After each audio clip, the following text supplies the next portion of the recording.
my name is Briana Valencia. Hi, my name is Kanawaty. And welcome back to TWVocalize. Today we're going to be talking a little bit about Prop 208. Well, not a little bit, a lot, actually. It's the whole We got topic. some information for sure. Yeah, we have a lot of information for you guys today. Last week, what did we talk about last week? I have no recollection of last week. We talked about something. There's been a lot going on, actually, at the legislature, so... Yeah. Gosh, I'm really trying to remember now. Like, seriously. We filmed 2 weeks ago, not a week ago. So. Oh, okay. Like a goldfish memory. But we're going to be talking a little bit about Prop 208 today. Like I said, there's a lot going on at the state legislature, especially with voter suppression bills. A lot of times we talked about, so far on this, blog, we've talked about, abortion rights, women's rights, women in the workplace, things of that sort. But today we really want to focus on what's going down at the Capitol because this affects everyone, students, teachers, if you have kids, people that are in school. So we're going to be talking a little about Prop 208. And I know that Kevin also has a lot to say on this. His mom's also an educator. And obviously, we've been in school, and we can just dive right into that. What is Prop 208, you might ask? So this all kind of ties back into the Red for Ed movement that started in 2018. Red for Ed is a grassroots movement led by the Arizona Educators United and is part of the national outcry from teachers and education advocates about low salaries. So it's no surprise that our teachers are underfunded, underpaid, and overworked. Protesters in West Virginia, Kentucky, and Oklahoma have seen success after similar strikes by educators as well. So I think it's really cool that a lot of other states, once they seen what Arizona was doing, they also decided to stand up and speak out about it and about low wages. Yeah. The movement put specific demands such as a 20% salary increase, restoration of education funding to 2008 levels, extension of salary increases to support staff, development of a permanent structure for annual raises, and a freeze on future tax cuts per pupil funding matches the national average. At least 75% of Americans of Arizona's 1.1 million school children are in districts shut down during the walkouts. As the teachers organized said, 100,000 of them took part in the walk-in demonstrations for 3 weeks. So during this time, educators, I believe it was before school too, or a lot of the times, schools had to shut because educators were taking a stand. Mm-hmm. And I wish we could put a picture and freeze frame this real quick of the crowds that were in downtown. The streets were red. It was huge. It was. I don't know if you've seen pictures of it, Kevin. No, yeah. My mom was even one part of the rallies, and it was just so insane how much people were just trying to fight for just their rights and for students' education. And it's this shouldn't be controversial either. We'll get back into that right now. I'm okay, we're gonna want to give you guys the facts first. Okay, so 47. So what's going on right now with Prop 208? In November, of course, voters voted for the prop. So they want schools to be funded, and that's what the people spoke. So if people vote on something this is what we want, then that should get passed, right? Yeah. The government is for the people, and so the people voted for it. So right now, so what's happening is 47 Republican state legislators and the governor have overturned the will of 1.7 million Arizona voters. They passed a budget with a flat tax and SB 1783. SB 1783 reduces the individual income rates for all taxpayers, consolidates the state's rate income tax brackets into what would effectively be two rate structures by 2023, and reduces the assessment value of most commercial properties, in addition to other smaller tax charges. So the money from Prop 208 still goes to educators, but the cut is a workaround the 3.5% from the wealthiest taxpayers. They will be cut from the general fund. So a lot of this goes back to before when they voted for this.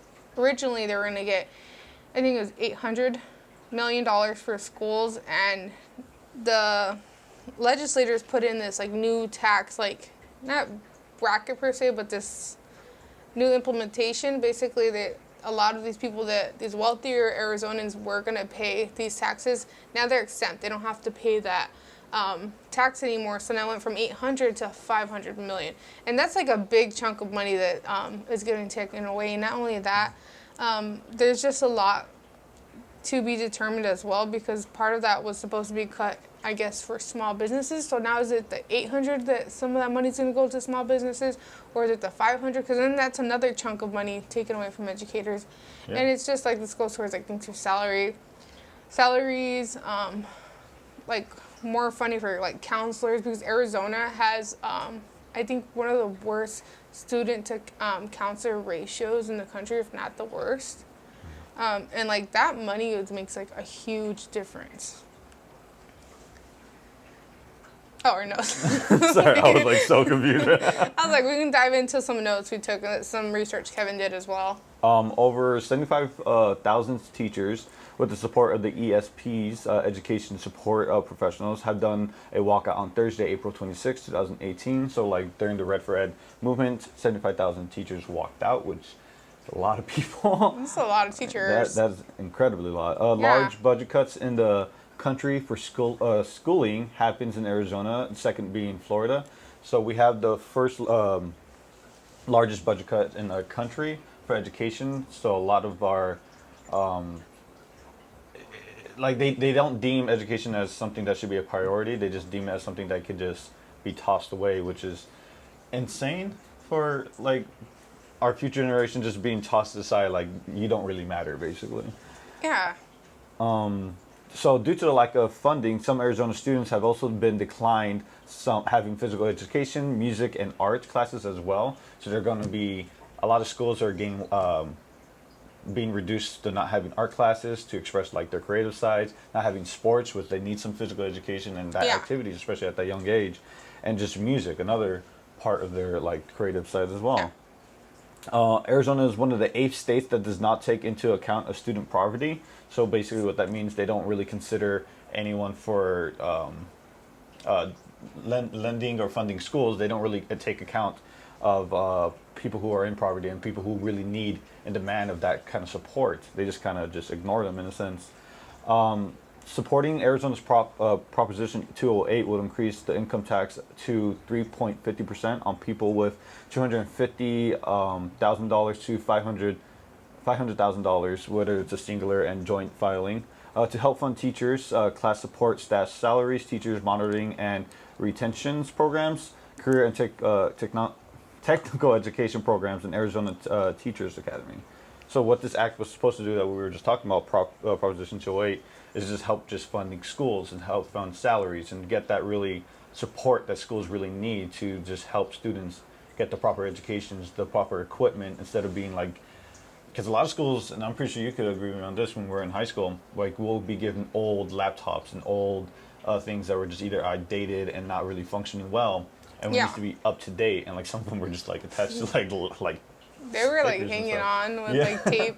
Barely surviving. And it was just ridiculous. We even had outdated books.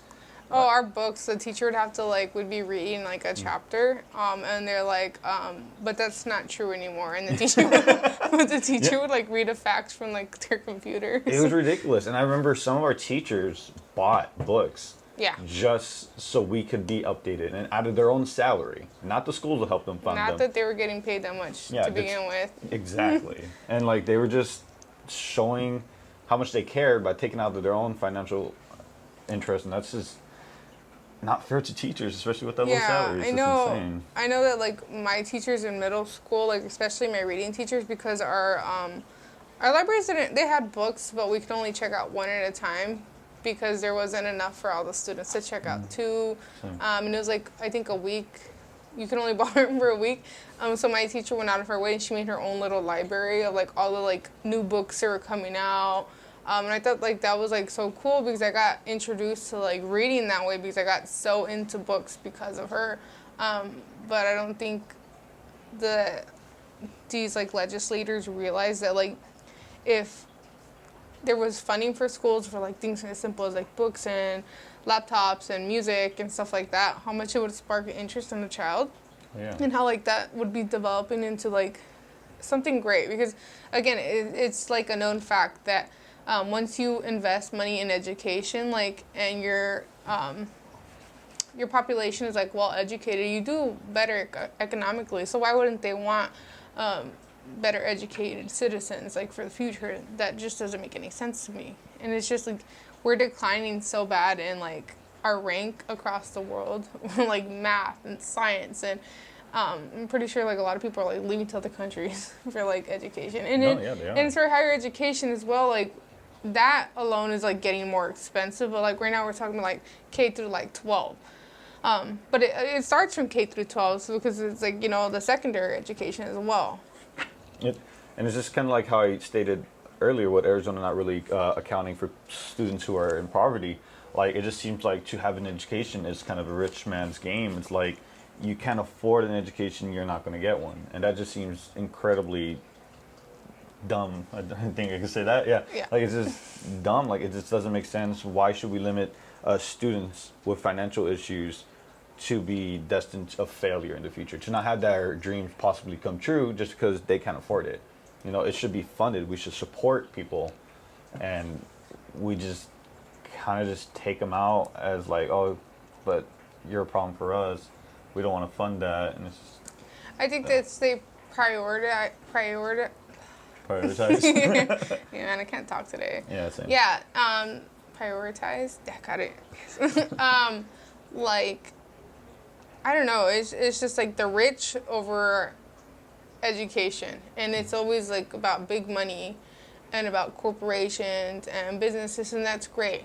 I'm not sitting here trying to say let's not pour money into businesses, because that's obviously good for our economy. That's great. Yeah. But what also would be great if you invested money in the people that are spending the money. Like how much more money these businesses and stuff would make if we were making more money. But it's like that starts with education. I'm not saying you also need an education to have a great job. Like you don't have to go to school on to secondary education to have a great job. But it's just like a lot of people do want to go into music and go into writing and directing and politics, and it's just like, where's the money for this? Not only that, a lot of these like teachers are literally overworked and pouring their own like money into the classroom, and it like says a lot that they have to pay for like a lot of the school supplies as well. Yeah. And I don't know, I just think it's really sad. I think a lot of teachers are incredibly underappreciated in the States. Like, it just seems like, especially how much they're paid and how much they even sacrifice to their students. I know this is a little controversial, I guess, but like, I feel like it should be reversed. I think teachers should be making a lot of money, since they're like shaping our children to the future, than making how much they make right now. Like, it's kind of, it just blows my mind that we, as a country, we value education kind of poorly, and we don't really financially support it. And they just wonder how uneducated we are to certain topics, and how like we're not able to strive for what we believe in. Like, I don't know. It just frustrates me. Honestly, and it's frustrating. If it's frustrating for us, imagine like teachers themselves. And it's just like, like all these people have been fighting for this for so long, and Arizonans spoke at the ballot box. Mm-hmm. They said exactly what they wanted, and they said that they wanted schools to be funded. They wanted their teachers to be funded. And what do these legislators do? They go and they undermine them. Mm-hmm. They undermined the people that even voted for them in office. So it's kind of like this. It's just like, okay, these people voted for you and they put you in office. How would you like if another legislator's like, I don't like that, I'm going to undermine that. Mm-hmm. That's kind of basically what they're doing with like the people's votes, is they're saying it doesn't matter. Mm-hmm. And they went around and did something that was just like, I feel like in my personal opinion, it's sneaky. Like, people voted for this because this is exactly what it's going to be. This is how much funding, and this was like the plan to be implemented for schools and teachers. And these legislators went and implemented this other thing where now these people aren't, a lot of these people that were going to pay taxes, and it's the wealthiest people in Arizona, which they should be paying taxes. They need to pay their fair share. Now they're not paying that, and now like the funding just got slashed to what it is, to 500 million, I believe. And it's just, I don't know, that money could have been used for so much and have done so much good here. And it's kind of exhausting that like people are literally voting and saying exactly what they want, and these legislators are like, how about no? Like, Yeah, because of that, not that many students and the children will not be able to get like the proper education. They will probably not have music classes. They probably won't have like sexual education. They probably won't have all these classes. They probably, and it seems like opportunities are just like kind of electives. Like, but these electives are also just important. Like physical education is very important, and having that creative side of music and art, and even just knowing just all of that information is just very helpful for someone to just strive in their lives. But it's just being limited because they don't have the funding. so in like my experience, I got a little bit of an inside look at the Scottsdale school system not too long ago, and they were just having a talk about some electives they had, and they were talking about all these electives they had about maybe there was a history class on the Vietnam War, and and this is an elective and stuff like that, and they have all of these, and I'm sitting there and I went to schools on the west side of Phoenix, like Copper Canyon, and we had history class. And I was like, and I was sitting there in like disbelief that they've had all these different types of classes offered to them. And I was just like, wow, that wasn't even an option at my school. I had to like learn that. I don't even know if I know all of it yet. Probably not. Like the Vietnam War. Like you do my own research on my own time. Like it was briefly mentioned in our class, and I had government and it had economics and stuff like that. But it's just like I didn't have the choice. Like, oh, do you want to take Vietnam history? Do you want to take like history of No, that wasn't offered to me. And it's just like the difference between the schools was like the funding that we get. We don't have the type of funding on the west side of Phoenix. No. And it's just like it was just crazy to me that they had all these electives. And I don't want to get stuck on like electives and what our schools are offered, but it circles back to the problem about like we don't have enough funding for our schools, and we don't have enough funding for teachers, and the fact that these legislators are cutting the funding that was already voted on for these schools. My mom, just tying into that, like my mom is a teacher, and she teaches for children who are disabled, and the one organization, and even like one of her schools, like she had to fight to not only just provide the tools for what these children need, but she also has to fight to get paid. Like I remember this one organization she was working for that I'm not gonna name, but like she. I'm not gonna name names. Yeah, 100% not. You know who you are. But like she would not be paid for like a month or two. Like she had to like fight every single month. They're like, "Yeah, we'll pay you, and she never got paid. Oh my goodness. Like it wasn't until like I think that organization ran out of business, and they finally were like, okay, well I guess we'll pay you.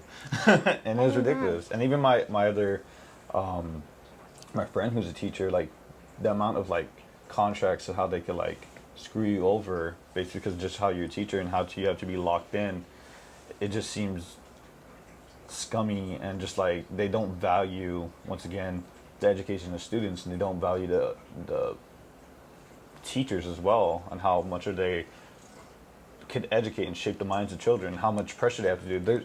In elementary school, I remember we had to deal with like 45 students in a 25 student class. Like it was insane, but they did it because one, they didn't have a choice, and two, they had to get as much students to teach in one class about one subject. I remember we had joint classes because we couldn't afford like everything. It was insane. Oh my goodness, I totally forgot about that. I remember during like it was elementary school and a little bit into middle school where there was like 45 of us crammed into a classroom. So like if this was like a desk and usually be one student here, like that they would scoot us in. It'd be like 3, and then they'd put them at the end. Like it was like bad. And some people didn't even have a desk. It was like that bad. Yeah, and I remember that like the teacher would try to get to the lesson. Obviously, kids had questions, and there was just not enough time, and she didn't have enough like.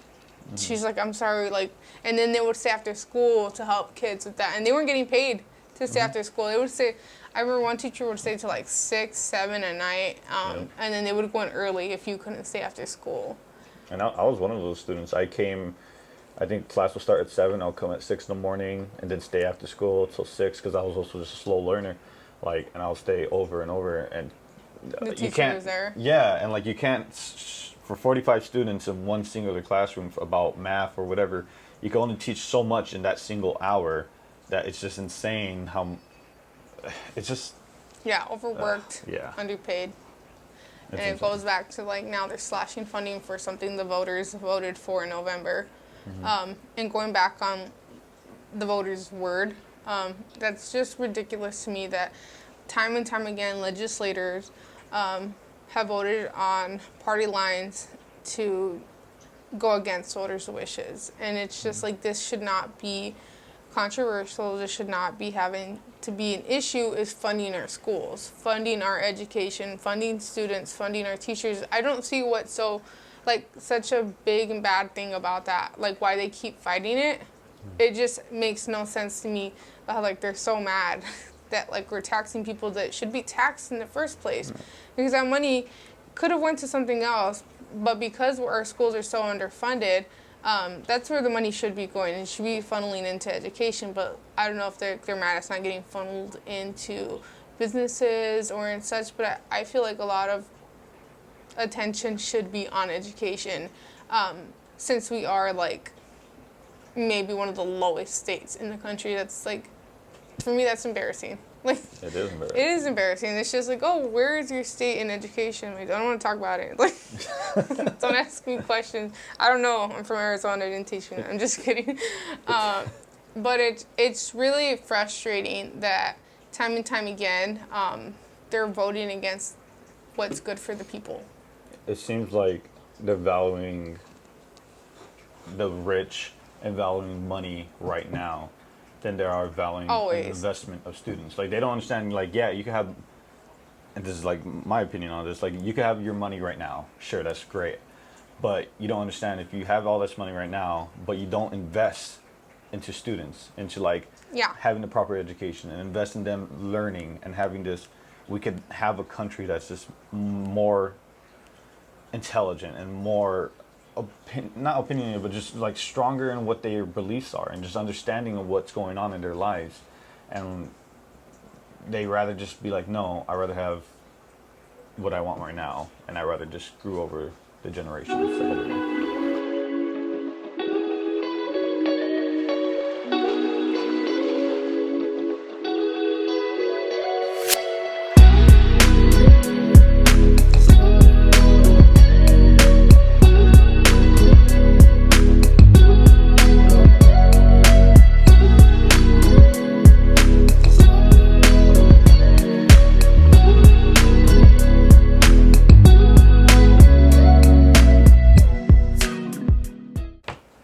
All right, we're gonna give you guys some depressing. I'm just kidding. I'm Are you ready for sorry, guys, depression? but like these Pop these quiz fun quizzes make facts me are sad. not fun. They make me sad, It's and it's because like they're not fun facts, but you need to know them. Like I'm like depressing pop quiz time. No, it's just like they're not always depressing, but we want to. Man, go ahead, Kev. I'll go into it. what was the tax on higher earners in Arizona? So 208 added a 3.5 tax on high earners, with the money going solely to public education, where it should have been going in the first place. Okay. See What? how sad this is?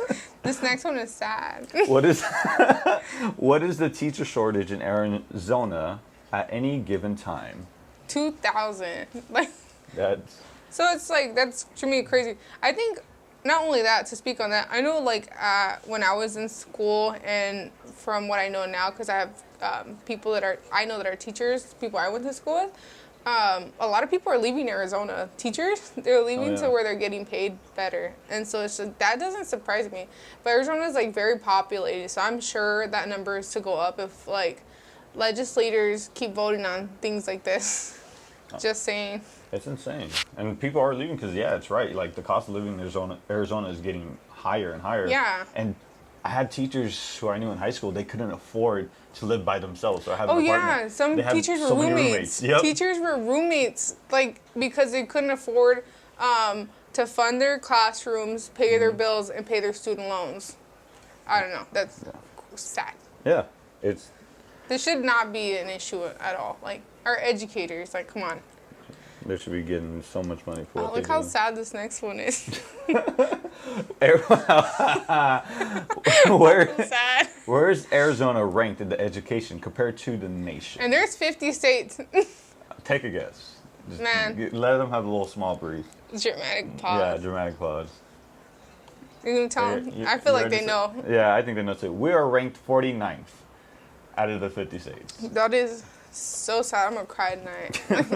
It's just like I've known this already, but like Yeah, when you I see did too, it, but when it's you just see so it sad. like on like a little pop quiz about like,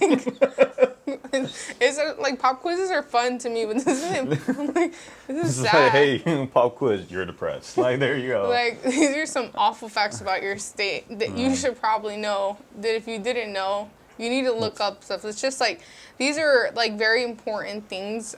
We should not be 49th, and it's like if. Huh? Sorry, which one's the 50th again? Was it Alabama? I think it was Alabama. I don't know. Only past that. I'm like, oh, we're better than Alabama. Congrats. We're slightly less. I think we were 48th like 2 years ago. Yes, we were. And we managed to get worse. We're shooting for number 1, baby, at 50. Come on. No. And that like goes back to the fact that like our legislators are undercutting our school funding, and it's not okay because look what happens. 49. We just keep like what happens after 50? Like we're gonna rank under like the territories. Like I just don't get it. Like I really don't. We need to do better, and we need to like demand change from our legislators because it's like not okay. No. And it's ridiculous. And that's what I was saying. Like this pop quiz makes me sad because it's just like these are important things. Like these are very important. They affect absolutely everyone. If you don't know someone in school, you know someone that's like a teacher. You were in school at one point. Maybe you should care if like you're a decent person. Like I don't know. Like you don't care about kids. Like that's cool. Like I guess, but I'm like, come on now. Like these people are gonna grow up and they're gonna work with you. Like, do you want them to not be educated? Like, I don't know. And it's just, it doesn't go back to just math, science and stuff. Education goes beyond that, and it goes beyond like our culture and people that are gonna be future musicians. And I know everyone loves music and art, and there's something that you love that people have to learn somewhere. They have to start at one point. Yeah. And it doesn't just start with 1 + 1. It starts with funding in our schools and caring about our educators and appreciating people who are shaping the future of America. And if you need to, just like take it into consideration as like kind of like a business model. Like think of it like helping these students, helping these kids is like an investment to promise of a better business models in the future, better just mindset going in, proper education, what they're going to be doing for their future and for what they do in their jobs. Like it's not just, I think people just think like, once again, this is like, oh, that's just too much money. I want the money now. But take it as like an investment. Like it's going to help and benefit our country for the future. It is. It really is. And it's just like, what is, I always think about that quote or something. It's just like, we're going to have like a bunch of strong people that are dumb. Something like that. That is true though. You ever heard that one? That we're like so focused on other stuff that we're just going to be like dumb. I really hope not. Like, I'm hoping for the best, but you know. USA. I could talk about this all day, but we're about done today. We want to make sure you guys follow us on Instagram, tweet at us, follow us on Instagram. You said Instagram already? No, follow Tomorrow We Vote. There you go. On Instagram, but follow us too. Oh, okay. I'm giving us a shout out. Kevin Kanawaty. I might message back. I'm just kidding. I'm just kidding. I will. Make sure you're registered to vote and you update your voter registration because, of course, that's the first step, and that's what we're all about is voting. And as long as you're registered to vote, I don't care who you vote for. As long as you're voting, that's what's important to us. Yeah, take action. Yeah, maybe like go down to your legislator or call up your legislator, like, hey, like, why did you vote this way? Like, that's not cool. Like, stuff like that. But make sure you tune in next week, and we'll be talking about stuff that's important and affects you. Yep.